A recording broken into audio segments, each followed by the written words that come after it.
Welcome to Real Fit, a podcast featuring real conversations with real women athletes.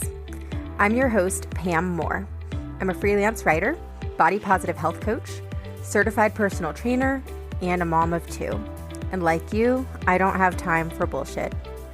I created this show for every busy, badass woman who struggles with the question, am I enough? I'm here to tell you that you are. And my goal is to share stories that will inspire you and let you know you're not alone. Thanks for being here for this episode of Real Fit. Welcome to this episode of Real Fit. Our guest today is Dr. Jenni Skyler. She is a dear friend of mine who I've known for almost 10 years now, and she's also a board certified sexologist and a licensed family and relationships therapist. She has been the director of the Intimacy Institute for Sex and Relationship Therapy for over 12 years now. She holds a doctorate in clinical sexology and a master of education in counseling psychology and marriage and family therapy. She also offers sexological wisdom and advice as the in-house resident expert at Adam and Eve. Jenni is a powerhouse. She is a lot of energy, a lot of drive, a lot of intensity, and a huge heart packed into one small package. As I think you'll hear in our conversation, Jenni embodies resilience. My hope is that that message of resilience and whatever else you need to get out of this episode lands on you, despite what I want to acknowledge is some subpar audio quality. I'm learning as I go. This is, as I record this intro, it is May 2021. However, I believe Jenni was among like my first 3, 4, 5 interviews, and by no means am I a pro now, but I am definitely learning as I go. So I appreciate you bearing with me. I apologize in advance for the poor audio quality. I did what I could in post-production to make it better, believe it or not. But, you just can't know what you don't know. If I could go back and do it over, I would change a few things. But I think that Jenni's message is too important not to share, even in its imperfect audio quality form. So I appreciate you listening, and I appreciate you being here. Enjoy the interview. Welcome, Jenni Skyler. I'm so excited to have you on the podcast. Thank you for having me, Pam. It's my absolute pleasure. Any chance I can have to spend more time with you is a chance I want to take. Same. It's mutual. Thank you. I'm flattered. Jenni and I would say our friendship was kind of like love at first sight. Yeah, I would say so. As much as you can have with like a woman friend. All right, so let's jump in. One of the things that Jenni and I have in common is our deep, abiding love for fitness. Tell us where your fitness journey began and a little bit how the journey has gone over the years.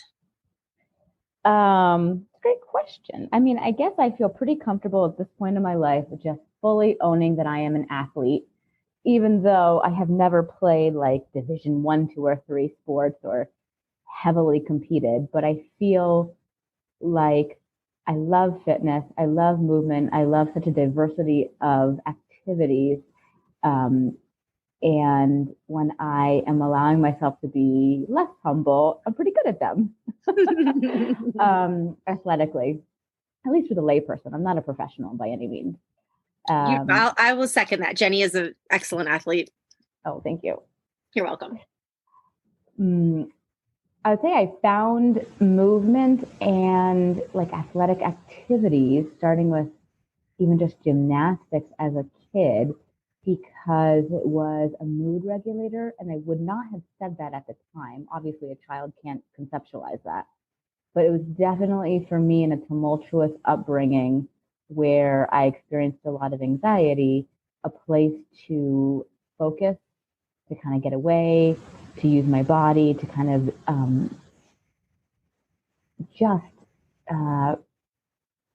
discharge the anxiety is how I would look at it. And the harder I worked, the better I felt, right? The endorphins kicked in. It felt really good. It kind of alleviated all that was circulating in my system. Now, this is my adult perception looking at this, and I am a psychotherapist. So I bring that extra lens to it. But I also fell in love with athletics because I was always good at whatever I did, whether it was dancing or gymnastics. Eventually, I got into soccer and then water polo. I was never great at swimming, but I did it to keep up with water polo. But I tried out all these different things, and I ended up being good enough or pretty good that it was validating, which kept me in the game. So even with like triathlons, so fast forward in time, I went to college, got into some running, did a marathon, did a few half marathons, got into skiing, cross country and downhill. Well, I was always into downhill skiing. And then after college, I got into triathlons very serendipitously. Just a friend was like, want to do this? You look like you like to swim. I'm like, I'm a lifeguard. I don't know if I like to swim, but I'll swim. Yeah. But then I got third place and I'm like, oh, well, that's great. What if I actually train for this? So then I started training and I started winning things and started doing really well, and it was super fun. But then I was very humbled because I did have a knee injury from years before when I was 17, and it caught up with me. And basically, I needed surgery by the time I was 25, orthoscopic surgery. And it really just took my running career out of the game. So I've never been able to really run since. I can kind of get around, but I can't run per se because of my knee. So I had to switch to different athletics, and always been into weightlifting as a side thing to support the other things. But I think at that point I got really into weightlifting as its own primary activity, and taught spinning classes, kept up the biking, kept up the swimming, just dropped the running basically.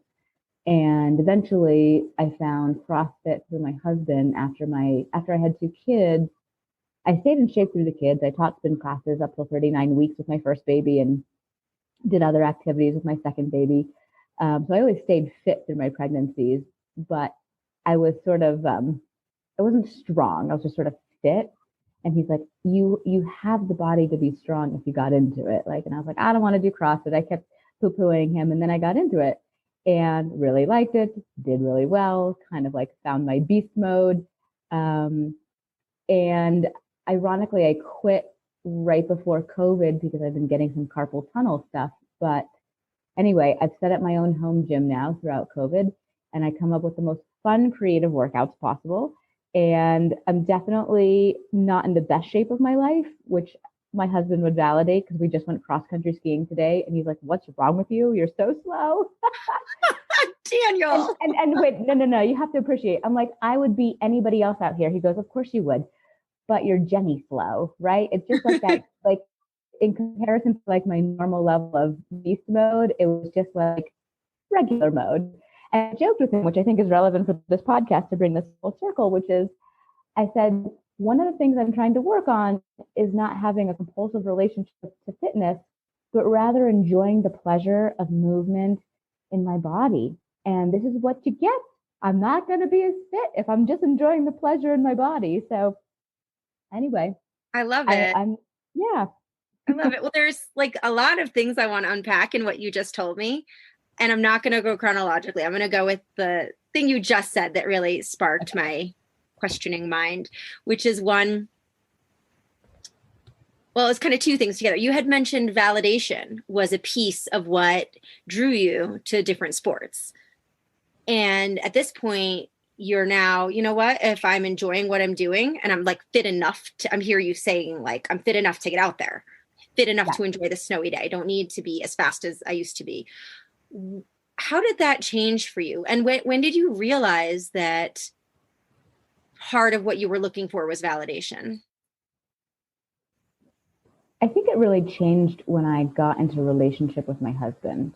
Because at the time I was doing so many athletics and in such a compulsive way, you could almost call it an exercise addiction. And he would just compassionately challenge me on this. Like, what is your energy right now? Like, how do you feel about yourself as you do the athletics? And sometimes he would like literally have to leave the room because the way I was exercising was so fueled by anxiety. I was like, I gotta exercise. Like, and I would be so intense. I mean, I would be so intense with the exercise, which is what makes me a pretty good athlete. It's like I just balls to the wall. I'm allowed to say that on the podcast. Yes. Okay. Totally balls to the wall, plus you can't see me, but like I'm pretty muscular. So it's just like this combination of intensity.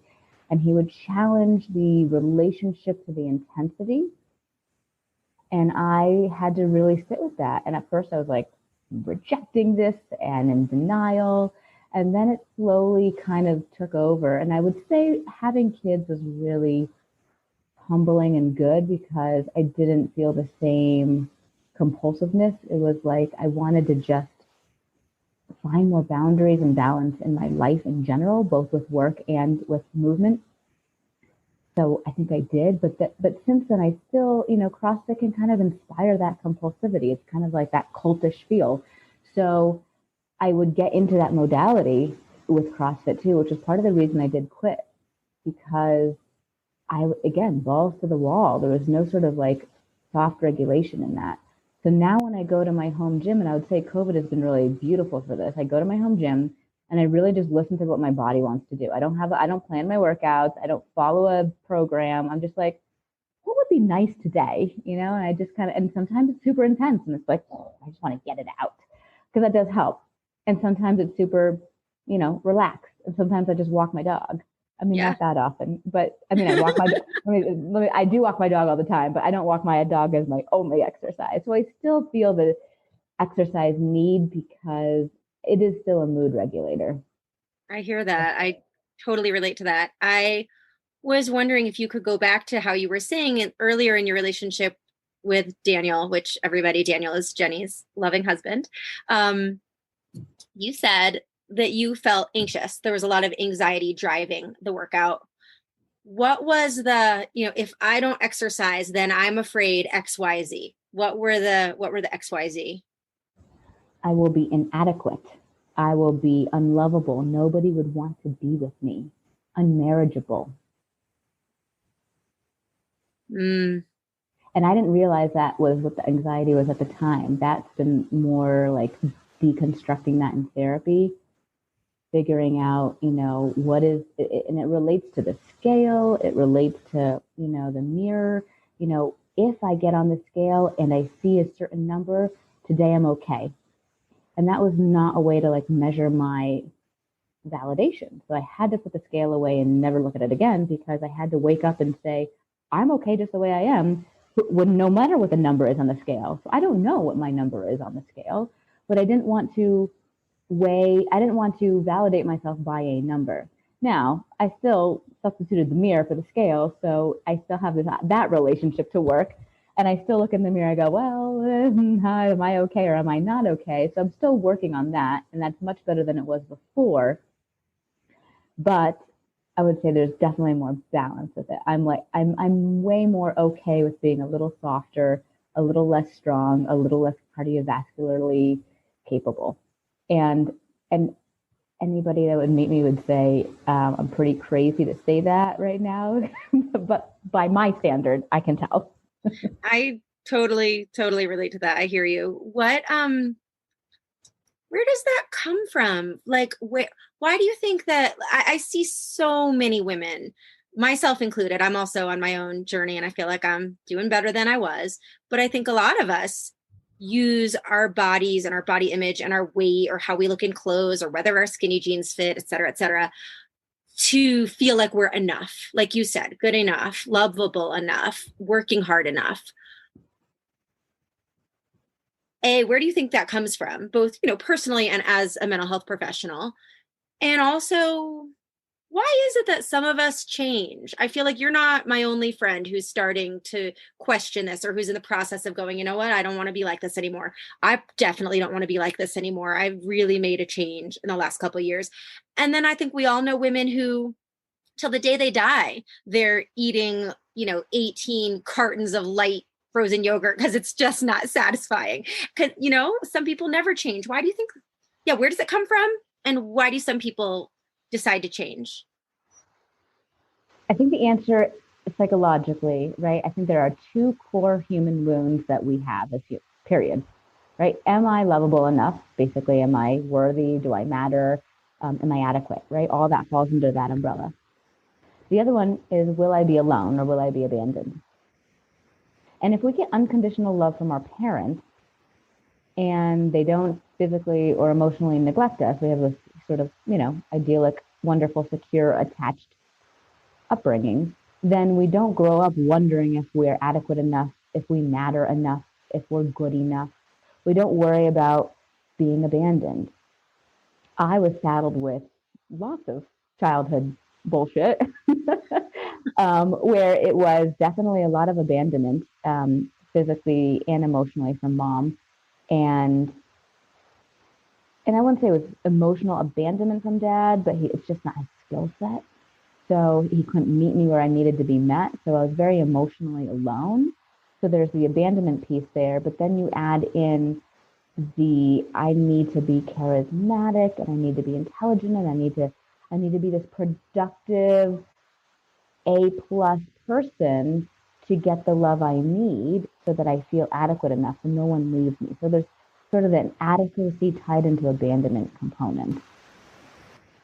And that was the driver. And honestly, it's also created a lot of success for me, right? I am very successful with my athletics. I'm successful in my career.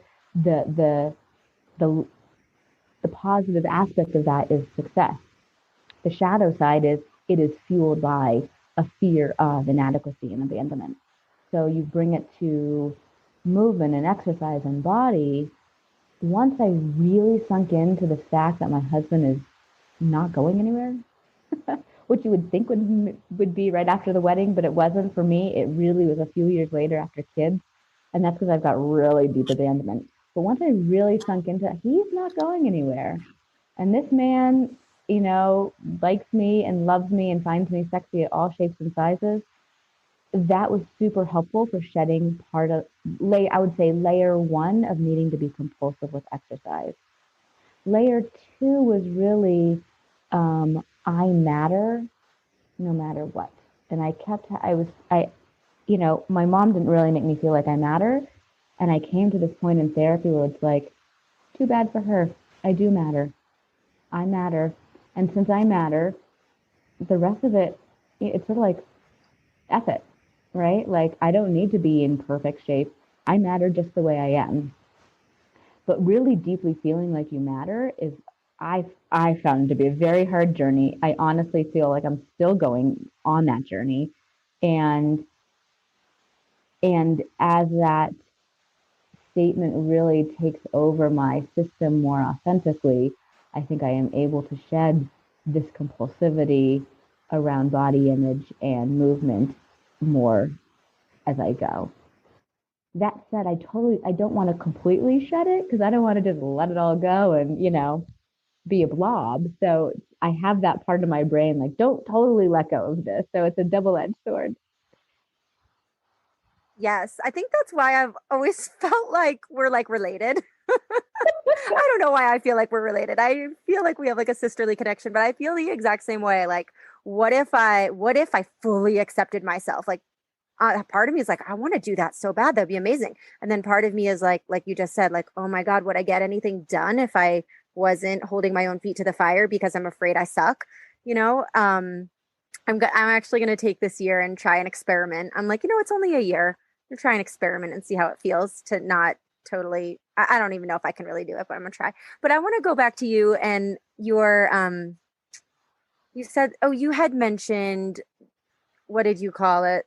I wrote it down because I liked what you said. Now I can't find the note. You mentioned your childhood and how hard it was. Are you comfortable sharing a little more detail about exactly how? Because let's be honest, like no one's had like a perfect childhood, but one of the things I really admire about you is that you did have by anyone's standards. I think you had a hard childhood and you are so resilient. So just, I don't think people can understand how resilient you are if they don't really know what it was like for you as a kid. Oh, that's very sweet. Yeah. So I'll just say this too as I begin. The narrative, which is I want to do it not too fast, so I just blow through it, because for my own honoring of the narrative, I should feel into it as I name it. And two, I really want to appreciate how everyone else finds it hard, because when you just live it, it's like, that's what you live. Like the suffering doesn't feel like suffering because it just is. So my newest chapter of work in the world is really allowing the suffering that happened to be acknowledged in my own system. So as I describe this story of potential suffering, um, I need to also recognize that I'm just welcoming that in and acknowledging that as well. So I was saying that more for me. But I think it's true for a lot of people who grow up with hard childhoods like that. Like they just go, well, it's just what we endured. Anyway, mom was a cocaine addict. I should back up and say mom had a horrible childhood too. She was a survivor of incest for multiple years. And she was not only a survivor of incest, but she was put on diet pills at 15 and told that she was fat. And if you've ever met my mom, well, now she's passed away, this woman is the last thing. The last thing she is fat. So she was put on diet pills and she was weighed many nights. And and if she wasn't a certain number on the scale, she was hit. And she also smoked cigarettes to just regulate her anxiety and also avoid eating. So this is the woman that came to give birth to me. After giving birth to me, all of this background I just named started to percolate up and she started to remember it. And it was overwhelming for her on multiple levels. And she found cocaine to cope. And I was a baby. And the cocaine did two things. One, it just created a vicious addiction that lasted 2 decades. And two, it kept her skinny. Add to the fact that when she was pregnant with me, and this is at least her story of it, when she was pregnant with me, she was always nauseated in the first trimester, as many of us are, and she would throw up, and so she learned how to become bulimic. So now I'm a baby, and she is a cocaine addicted bulimic. And basically, by age 2, my dad put her into a rehab. I lived with my grandma as they navigated divorce. My dad ultimately won me in custody, which is pretty remarkable in the 80s, but that's because she was so drug addicted. And she 13 relapses, 13 rehabs and 13 relapses. She just basically could not kick this. Part of it, I think, was very much fueled by body image and very much fueled by needing to be skinny. A lot of it was also just escape, right? Cocaine is the escape and to feel good in the midst of not being able to tolerate the memories and the pain of childhood. So the collateral damage for me was having a very inconsistent mother who, I would have some supervised visits and then unsupervised, but the unsupervised were always very drug induced. The boyfriends she had around were sleazy. If she showed up, great, but when she showed up, it was always 3 hours late. So there's a lot of like inconsistency, abandonment, and basically fear. Like I remember just always kind of being afraid, but I was more afraid to lose her, so I would never tell my dad about any of this because I didn't want him to take away my visits. And I remember once when I was a teenager and she was throwing up in the bathroom of Pancake House, and I came and I was like, why are you bulimic? Like you are fine the way you are. And I remembered like vowing never to be bulimic. And yet the irony is I wasn't aware of my own exercise, my own relationship to exercise starting to become compulsive at that time too. How old were you then? With the exercise, the relationship to exercise Or becoming compulsive? when you noticed her in the bathroom and you were like, I'm never going to do this. I was probably young. I was probably 10 or 11. Okay. Maybe 12. And about how old were you when you feel like your exercise verged into that compulsive territory? I would say that was closer to college, actually. Yeah. High school, because I was a 3-sport athlete and doing so much exercise through team sports, it sort of checked that box inherently. Yeah. So it wasn't fueled by me. It was fueled by the fact that I was in these three team sports that sort of all overlapped with each other, and morning practice and afternoon practice. I mean, there's a lot of practice. So, Yeah. you know, So the anxiety and the fear that you are describing, how did it manifest when you were a kid? Because I'm sure when you were like little 9-year-old Jenni wasn't like, I'm feeling anxious right now. But you, what were sort of like the body sensations or the mental sensations that you now look back and go, oh, that was anxiety? IBS for sure. Oh, Oh, IBS is completely psychosomatic, in my opinion. Um, for sure, a lot of IBS, a lot of constipation because I'm holding, I'm contracting, I'm afraid. It meant for me, it's somaticized in my stomach, and in digestion. Now, keep in mind, she really got immersed in drugs right around the time I'm potty training. And, so there's a lot of like digestion and holding in that time. So that was the stage of life I was in when everything started to go down. So that might be part of why I somaticized it there. Um, but I was a big thumb sucker. I would sleep in a sleeping like I would sleep in a sleeping bag inside my bed. I was afraid, and just like afraid, like there's just fear. So like for me, I think the fear was being really contracted, and then also as a coping skill, I learned how to be really big. Like if you see me, I'm only 4'10", but I have a very big presence. I learned how to also be very charismatic and big, and that's also, I think, sort of, I'm watching my youngest son do the same thing. And I think there's a genetic component to that now. But I yeah. think there was also a psychological component of learning how to do this just so I could be seen and be validated.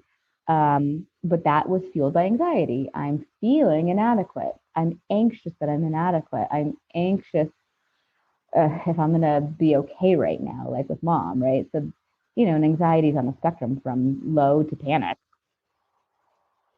Yeah. Had So, panic attacks, so it never showed up that way, but it would definitely show up. And then I would push it down and sort of frenetically buzz like an Energizer bunny. so at what point in your life were you like, you know what? Maybe everybody doesn't feel this way. Like maybe I could feel better. Maybe this is something I should dig into, do something about this.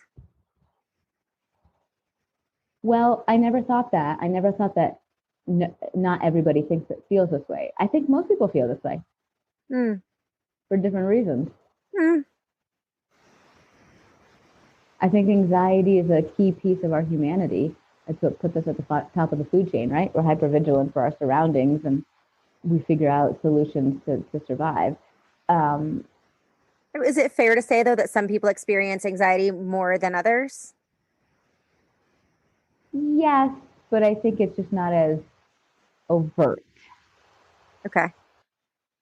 We just carry different topics, carry different anxiety for people. Like body That's image, my husband could care less about.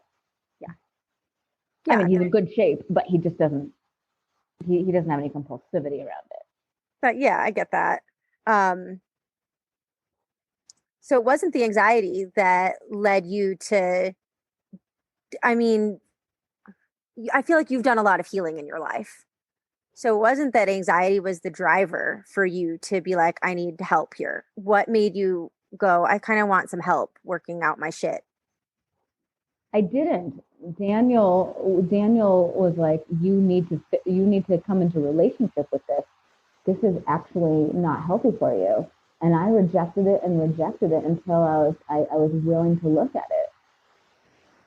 And then when I was willing to look at it, then I started to really see the world through the sort of how everybody's compulsive with their body and their movement. I wasn't really aware of it before that. I was sort of a sheep in the mess of this, like blind to, you know, seeing how people related,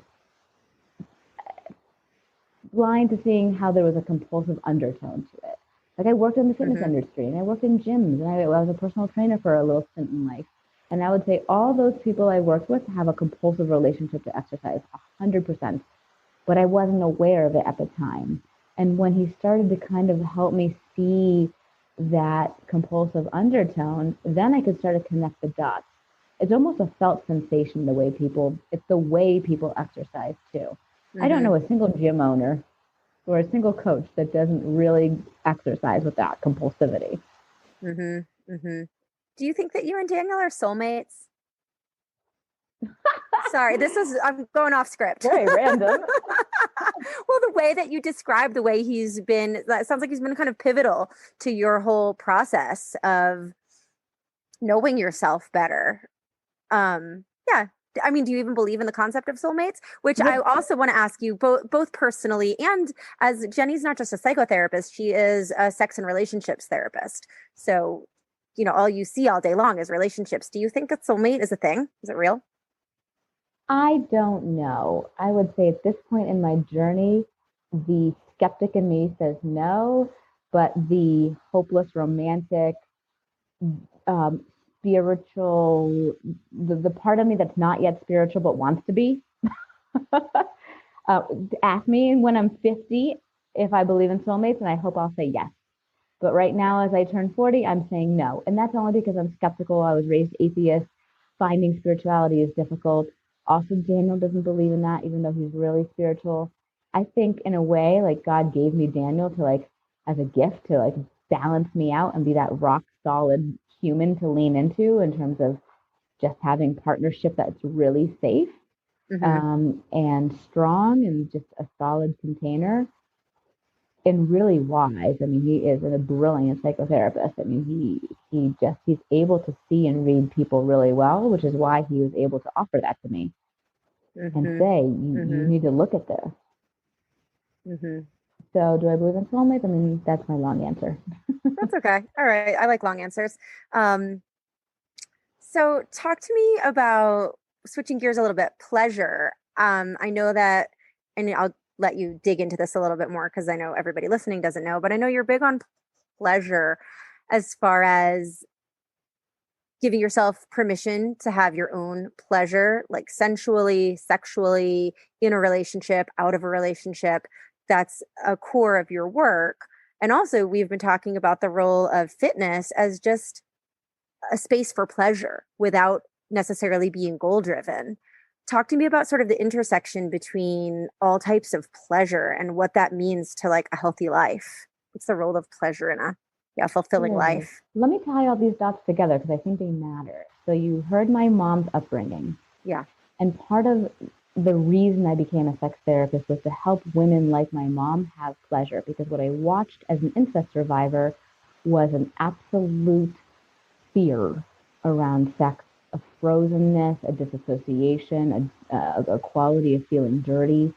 So her relationship to sexuality was really broken, and I didn't know how to help her. And as a kid, of course, you just want to help and save your mom because if you do, then you have a mom, right? And that was a path that never worked. But as a kid, I thought so. So, but I did go into sexuality partly because of that, not wholly, but partly because of that. And because of that, hoping to help women find their sexuality, I did come to my mission statement, which is about pleasure, and it is giving all people permission for pleasure. And I do deeply believe that sexual pleasure is our birthright. And ironically, I am able to surrender into pleasure really well, even though I don't surrender into other areas of my life. It's almost as if, like, if I could surrender to life and mortality and all my other fears the way I do with sex, I'd be in good shape. But I don't. um, so that's the definition of pleasure. The irony around pleasure is general pleasure, right? Just like I'm relaxing and hanging out, relaxing, right? The things that are just not easy for me. Like what Nobody is can see me, but I'm shaking my head like I don't see Jenni yeah, lounging. lounging on like how long have I ever sat on my couch?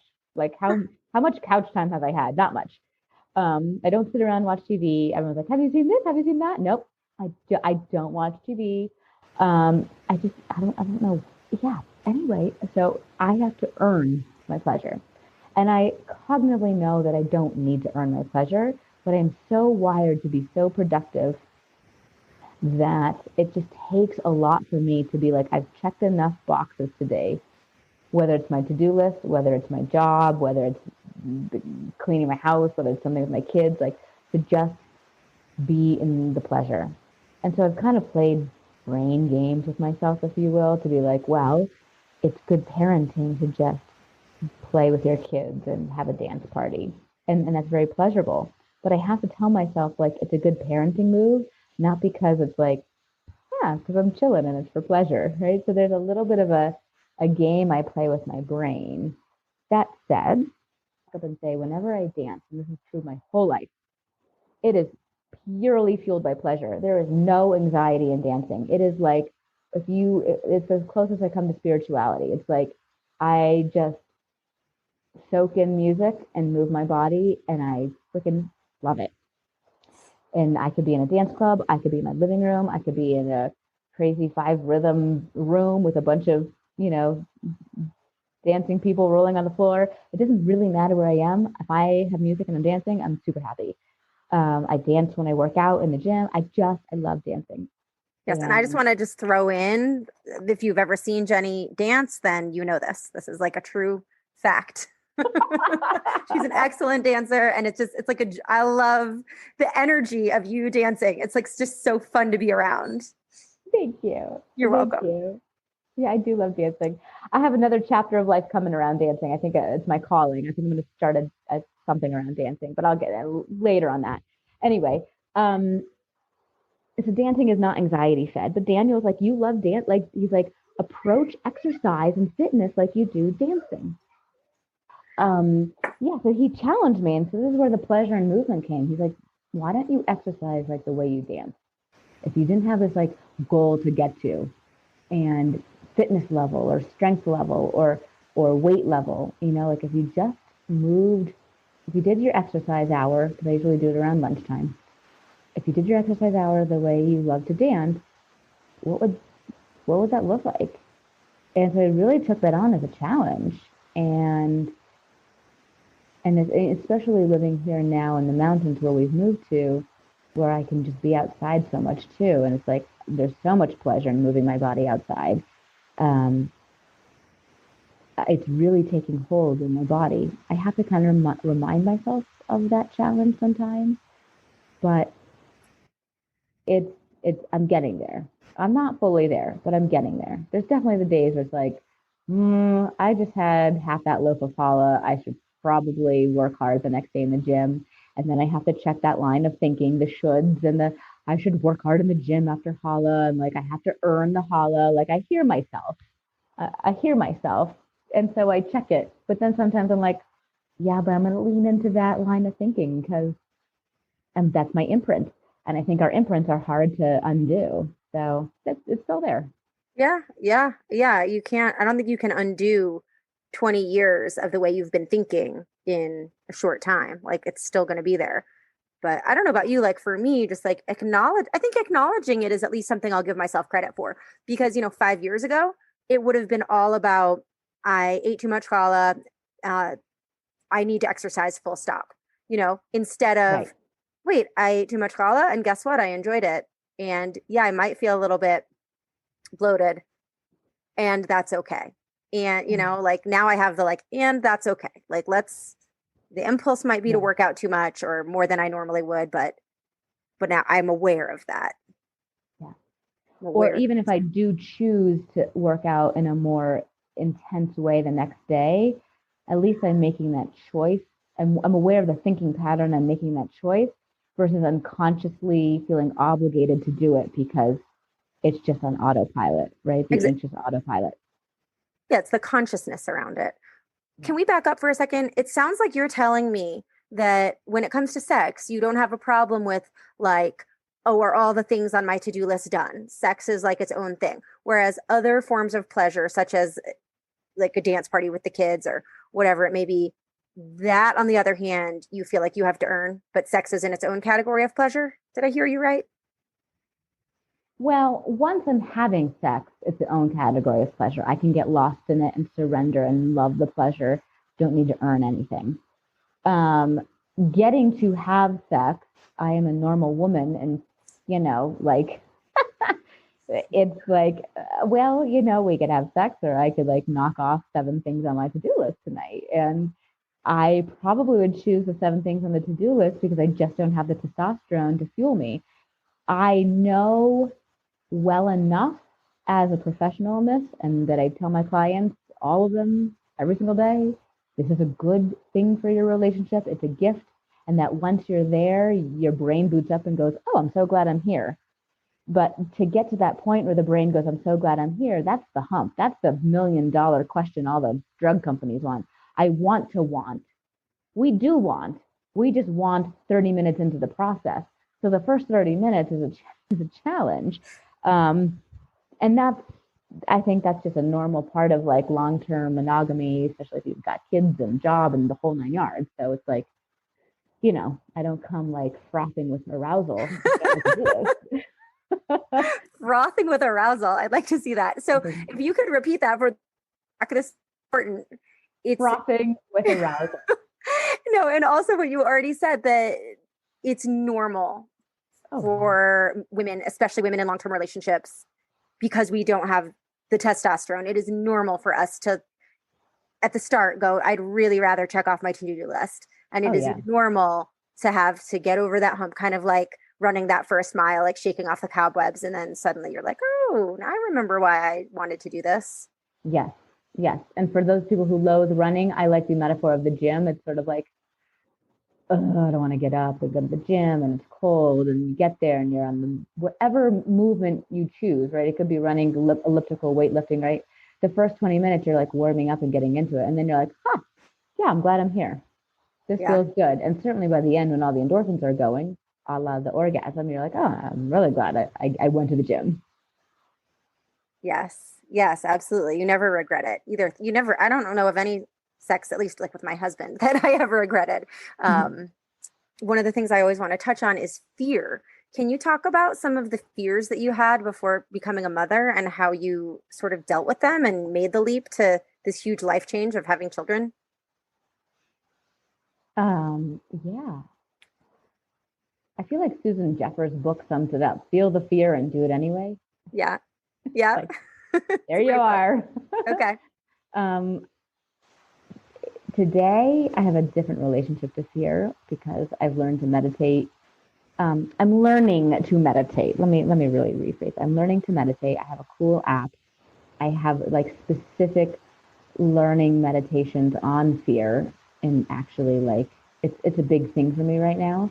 And being cognizant of it, I would say usually with my fear, because I'm actually so fear-based, I rarely feel it in my body, or like it goes in, and then it goes right to figuring out like a solution and take care of it.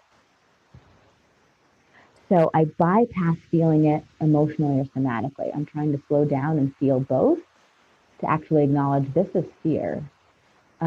But I remember walking down the aisle of my wedding and I was shaking like a leaf, and I was like, I'm afraid. And it wasn't because I made the wrong choice in a partner. It was just the fact that I was making a commitment to a life that I didn't know anything about. And the unknown was scary. Now, could you have asked me to articulate that back then? Probably not.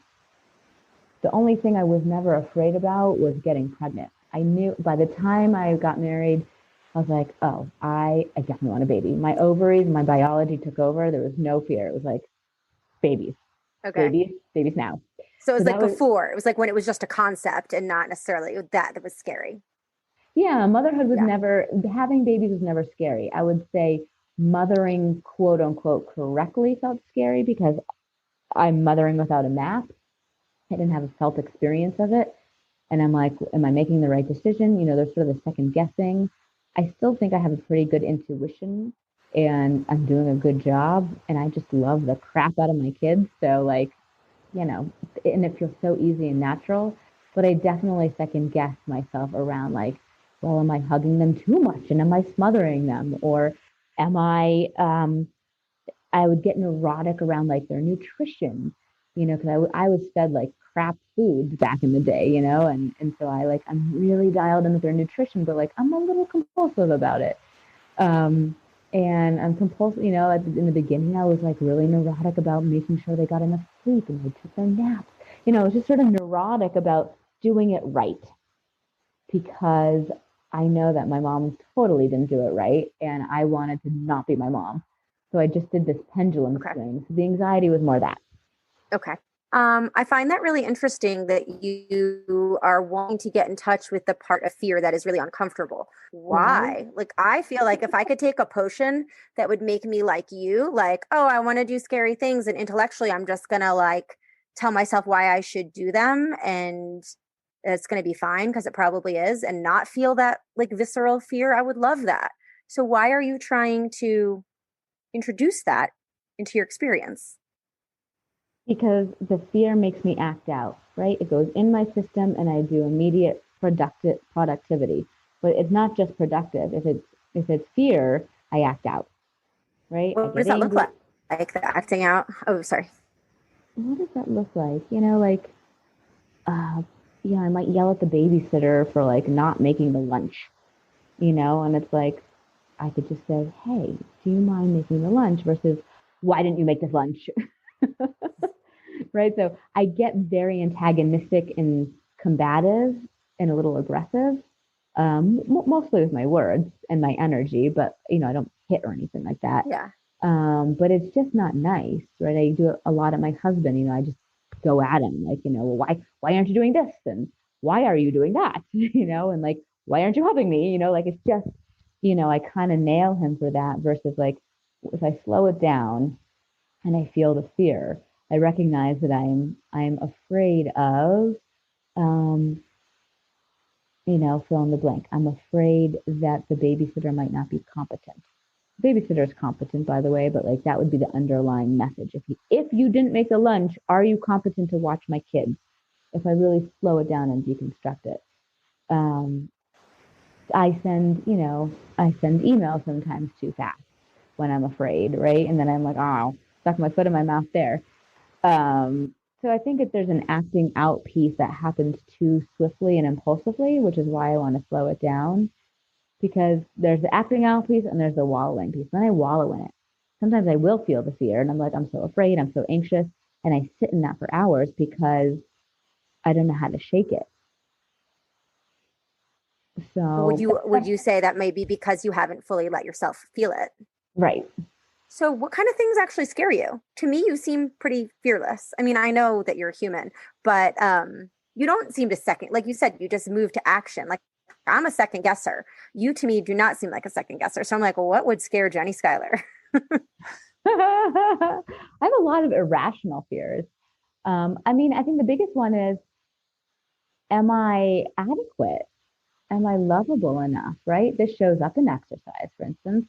This shows up in like, you know, sometimes my husband and I have this funny conversation of like, if one of us dies, what will we do with our life? And like we talk about like how we would eventually move on and probably remarry. And I want him to, like, cognitively, like, if I pass, I want him to remarry. I want him to find a good companion and somebody good to my kids. But then my fear is I am replaceable. Okay. And the truth is, I am replaceable, but I'm not. And You're not. so, There is nobody like you. and that's what he says to me. He's like, have you met you? Like, you're the Jenni Skyler.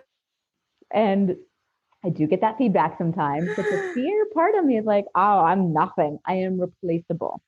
So I don't like go for walks with friends and it shows up because I feel good in the world and I feel alive. When I feel good and alive, I'm fine. It's when I let some of these past things haunt me.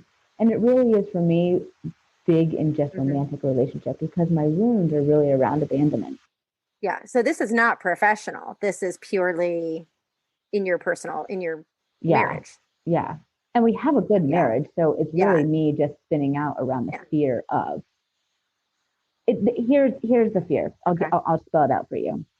I have a really good life I've got a great career. I'm doing great with it. I actually have genuine confidence around that. Genuine. I had imposter syndrome for the first 4 years, Sam, but I have that. I feel like we have a great marriage, great family, great home. Like I got it going on, and I feel very blessed for all this privilege. But I also feel very scared of, why do I deserve all this? When is the shoe going to drop? Why do I deserve this?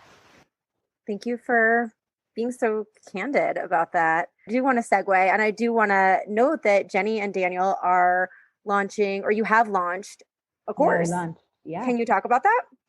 Yeah. So our course is an e-course, and it's really the content of our couples retreat, and it's the content of what the journey we take couples on in the office, individually as well. But since with COVID, we can't have face-to-face couples retreats, we decided to make it into a video format.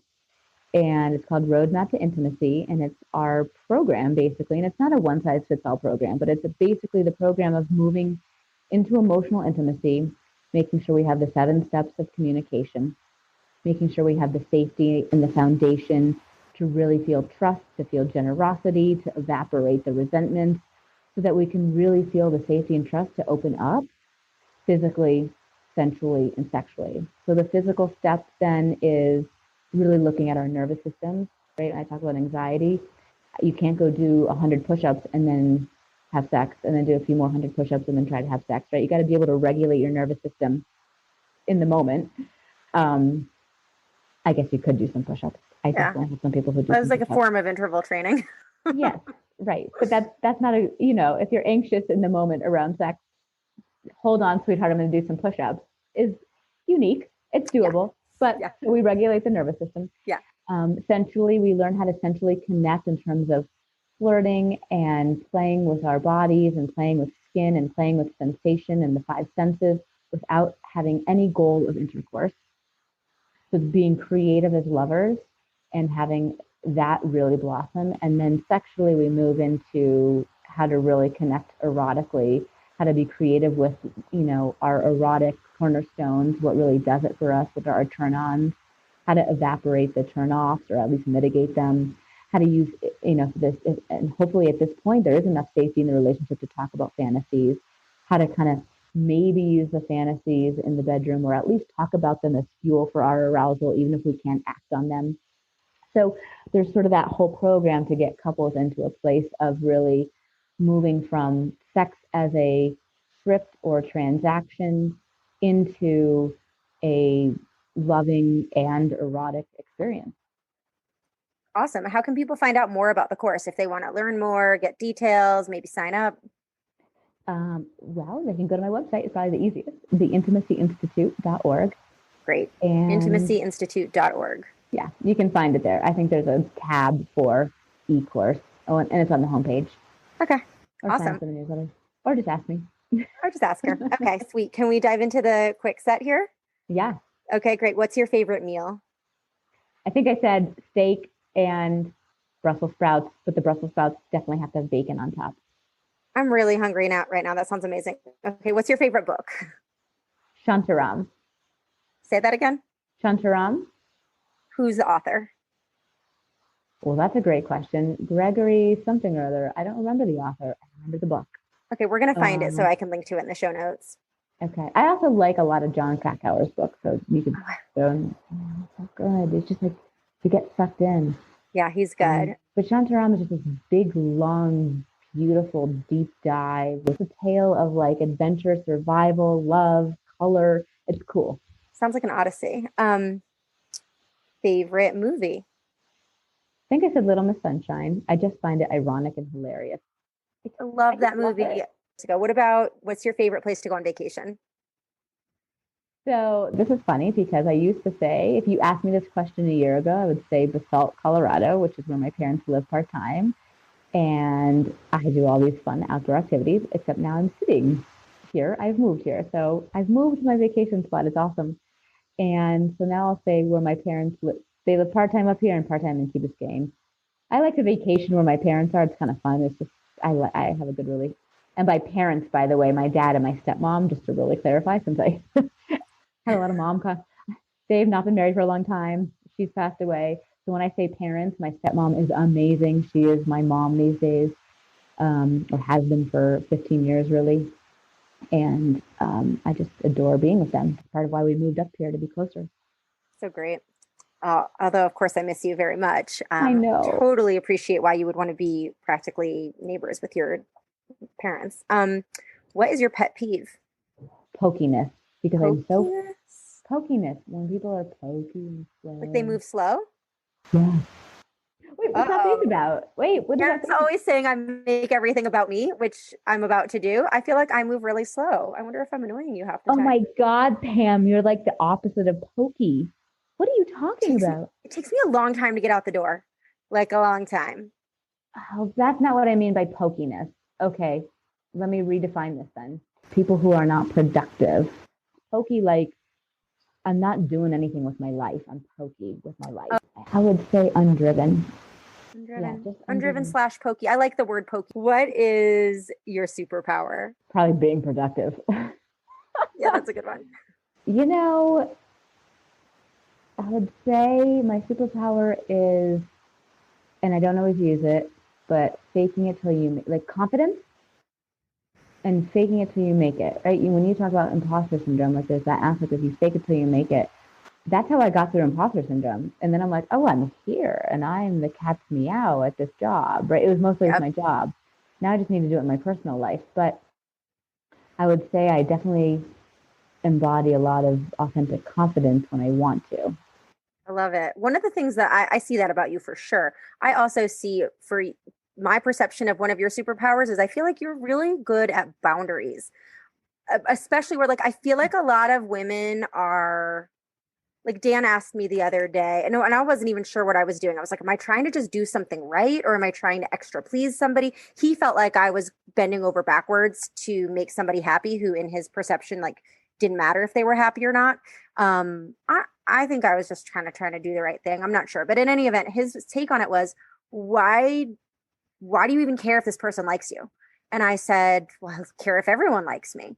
And he was like, what's that about? And I was like, I think it's about being a woman, partly. I think I've been, but I don't really know. And the way, one of the things I admire about you is I feel like for Yes, you, it's your selfishness. selfishness. It's not boundaries. I mean, I think I have always let my freak flag fly just fine. And so it's sort of like take me or leave me. I don't worry about I'm not a people pleaser. What do you feel is your worst quality? Probably the selfishness. It's my shadow and my light. It's strength and light. I mean, it's the same as productivity, right? Yeah. If it's fueled by like just passion because I want to contribute, great. But if it's fueled by anxiety to be adequate, not great. What's the fitness gear you cannot live without? Oh, just tennis shoes at this point. You know what? Actually, let me change that. You know what? Because of my weird self-diagnosed carpal tunnel, I don't know what else to call it. My hands go numb in the night. It makes me crazy. So I wear tight wrist guards to support my wrists. It Are doesn't they matter in the helpful? workout. I think they're helpful. And what's your favorite workout? Honestly, just going out into the outdoors and cross country skiing. But I would say if I'm in the gym and I'm doing a workout, the newest thing I'm doing is this like Tabata strength set where I'll do 10 Tabatas. So Tabata is 4 minutes, 20 seconds on, 10 seconds off. And I'll mix up all the movements. So I'll do my first Tabata might be push-ups and then punching the bag, the boxing bag. And so, there's 4 rounds of each, right? Yep. And then I might do lunges and then kicking the bag. And then I might do squats and mountain climbers. So I kind of mix up all those different movements. There's so many diverse movements, and it's mostly body weight or light weight. Fun. But I thought you said your typical workout, you might spend like an hour working out. If the Tabata is like 4 minutes, then I what? do 10 of them. 10. Oh. So this is the compulsivity, probably. I mean, Yeah. I just that's want to add 40 a minutes. little. Then Okay. you add a minute in between to rest, right? Of 30 Yep. seconds to a minute in between to rest. I also warm up and cool down. So you got your hour. Okay. That's the Jenny hit workout. I will say I just wrote an article about hit training for the Washington Post, and one of my experts that I spoke to, Now, not all the experts said the same thing, but this one particular expert said, if you are doing a HIIT workout that lasts longer than 30 minutes, he was like, you're not really doing a HIIT workout, because the idea is it's so intense that it's really not going to last that long. So that was an interesting take on HIIT. I totally agree with that. And which is why some of the Tabatas are not that intense. Like if I do sit-ups and low back, it's not that intense. So I'll throw in a few of those Tabatas. The Tabata is really just to time it and put a boundary on it for my clock. So I'm doing enough reps in a sort of a fun, stylistic way, but not all 10 of those Tabatas is my heart rate through the roof. Got it. Okay. That makes sense. Half of them, my heart rate is really through the roof. Okay. What's the best advice you've ever received? I think I said to slow down. Pay attention. I still think that's true. Yeah, you asked me why I'm meditating or why I'm sitting with the fear. You know, if I let my emotions run the show, usually they're young from childhood, so they're just reactions, and they're not really intelligently or accurately fueled, right? They're not the facts, and my feelings are not facts. And so if I'm able to sit with them and realize they're just visitors, right? That's what my meditation teacher on this app is teaching me, right? They're just a visitor, and I can acknowledge it in my body, and I can acknowledge it in my system, and I can just maybe even pair it to where it's coming from, and if I want to, but just being with it, and then it passes more quickly, especially the uncomfortable emotions. So that means I need to slow down and pay attention. I don't usually slow down and pay attention. My husband will be like, why are you so anxious? And I'm like, I'm not anxious. After half an hour of like being the Energizer bunny around the kitchen, doing 7 million things in a multitasking way, I'm like, why do you think I'm anxious? Because I'm not feeling it. I'm not slowing down and feeling it. So slowing down. I love it. What's the app? Oh, it's so good. 10% happier. Okay. I'm going to link to that in the show notes. That's wonderful. And what's your, we talked a lot about the role of pleasure and how important it is to a balanced life. What's your go-to for non-exercise pleasure? I love my bathtub. It's a giant bathtub. If I'm drinking wine, I know you and I talked about and I really don't need wine, honestly, to relax. It's just sort of the idea of like, I have my candles and a glass of wine. But the truth is the wine gets in the way of the bathtub. I really just like listening to music and having my candles in the bathtub. And sometimes I read a book, and sometimes I meditate, and sometimes I self-pleasure, and sometimes I just sit there and, blob out and fantasize, and sometimes my husband joins me. But I like the bathtub. It's fun. I'm right there with you. I like the bathtub because I also have the impulse to be like such a doer. And it's like, what can you really do in the bathtub? Like you cannot, you're not going to get up and like fold the pile of laundry that's been annoying you. You're in the tub. So yeah, I'm all for the tub. Where can people find you if we want to learn more about the Intimacy Institute or more about you? The Intimacy Institute.org. Or if you're on Instagram, intimacy_institute. Okay, great. And also, what about your Adam and Eve stuff? Well, I'm the resident sexologist. For context, I'm the resident sexologist for Adam and Eve, which is a nation's largest sex toy company. And I do their sexual health and education, and I make educational videos. They're called Savvy Sex in 60 Seconds. Yes. And they're fantastic. I guarantee you will learn something. You. They're engaging. They're fun. Anyways, I repost them on YouTube under Dr. Jenni Skyler. So if you want to watch them there, or just go to The Real Adam and Eve, that's their IG handle, and then you can find it there. Okay. Awesome. Yeah, those are always fun. Well, thank you. I really appreciate that you chatted with me. I even though I've known you a long time, I learned a lot about you, and it was fun. Oh, really? Oh, good. Thank you so much for joining me for that conversation with Dr. Jenni Skyler. I learned so much, and I came away from that conversation really energized and inspired. The biggest thing I took was Jenni's resilience and her self-awareness around what she calls her compulsive exercise. You cannot change something until you first recognize that something is wrong and that you want to change. And that can be one of the most difficult steps of any process of change, I think, is just recognizing this isn't serving me anymore. This isn't working for me anymore. I think we are so often on autopilot that it's just too easy to keep doing things the way we've always done them until we can, until something prompts us to step back and ask ourselves, is this the life I want to be living? So I really respect Jenni for asking those hard questions and for changing things up and acknowledging that it's not easy, but that she keeps trying. And so I would encourage you to ask yourself, what thought patterns or beliefs or habits or compulsive routines or rituals maybe aren't serving you anymore? And what can you do? If your relationship with food, exercise, and body image is something that you are interested in changing, I can tell you that you can change it. You can have a different life. You can go to parties and go on vacations and celebrate birthdays without your first reaction being a tightening in your chest and wondering, oh my gosh, can I eat that? What do I have to do to allow myself to eat that?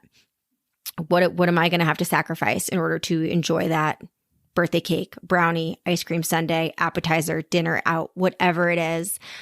I can help you with that. And it would be my honor to be part of your journey. So if you're curious about that, you can just visit my website at pam-more.com to learn more about what I offer.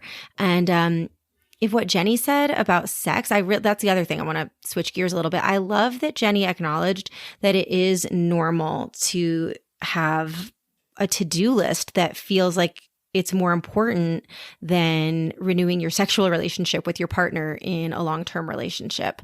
So I appreciate that she normalized that. But also, if there's something going on in your sex life or your relationship that you want to change, there's really nobody better than Jenni to help you. She is more than qualified. She's so experienced. She's the real deal. So go check her out at the Intimacy Institute. If you liked what you heard, then you got a good sense of who she is and what she offers. She's real. She's honest, and she'll probably give you a kick in the pants if you need it. I know her as a friend. I don't know her as a therapist. But I trust that she is an excellent therapist. So with all of that said, I wish you a real fit day, and I look forward to coming back together next time. Thank you so much for listening.